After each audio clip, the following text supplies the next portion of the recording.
And welcome to this edition of the Native News Update on this Wednesday, September 4th. I am the host for today's program, Paul Demain, and many of the stories read here can also be found in our publication, News from Indian Country, or online at IndianCountryNews.com.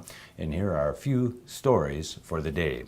The Oklahoma Supreme Court has granted an emergency stay to keep a 3-year-old Cherokee girl with her biological father.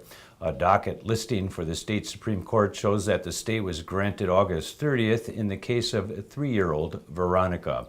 Her biological father, Dustin Brown, has been fighting a South Carolina couple, Matt and Melanie Capobianco, for custody of the girl for years. Both sides were in Nawata County Court on the 30th. The Oklahoma Supreme Court granted the emergency stay to the Nawata County Court's ruling that Veronica should be transferred immediately to the Capobiancos. Veronica's birth mother put her up for adoption.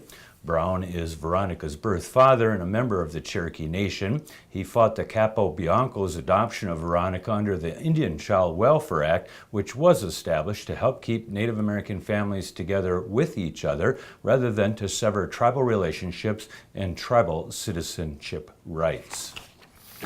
A traditional Wampanoag canoe made by Plymouth Plantation's Wampanoag Indigenous Program is headed to the Smithsonian. The canoe, known as a Mashoon, will be ready for shipment on September 5th. The Patriot Ledger reports that the 16-foot canoe and a documentary film about its construction will be brought to the Smithsonian's National Museum of American Indian in Washington, D.C. on the 6th. Darius Coombs, Associate Director of the Wampanoag Indigenous Program, came up with the idea of making a Mashoon for donation to the Smithsonian. He calls the Smithsonian's acceptance of the canoe an honor.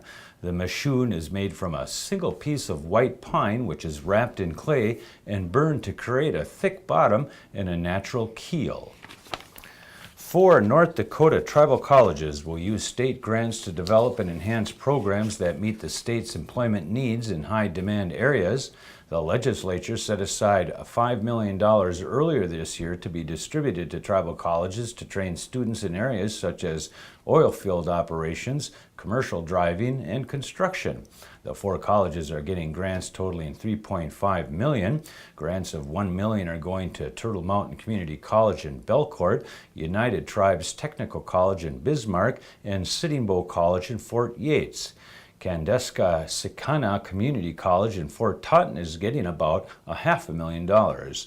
Cynthia Lindquist said the tribal colleges will have to show what they can do to train people and put them to work before the legislature meets again in 18 months. United Tribes Technical College will boost its medical coding program. Turtle Mountain Community College will add to its electronics program and commercial drivers training before launching an oil field operations curriculum.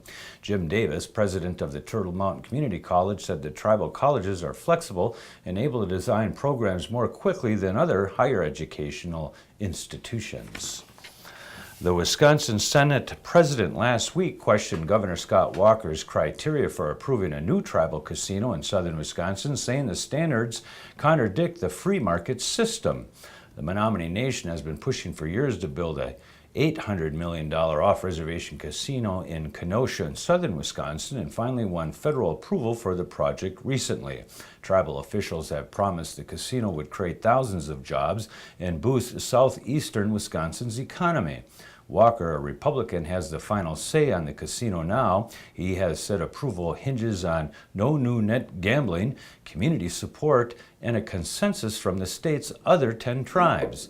Senate President Mike Ellis of Neenah, Wisconsin, one of the most powerful and longest-serving Republicans in the legislature, told reporters during an impromptu question-and-answer session that he was surprised at Walker's criteria, especially when the governor is trying to create jobs. He called the standards a curious contradiction to the free enterprise system, saying they're the equivalent of giving Menards the ability to block a new Fleet Farm store nearby.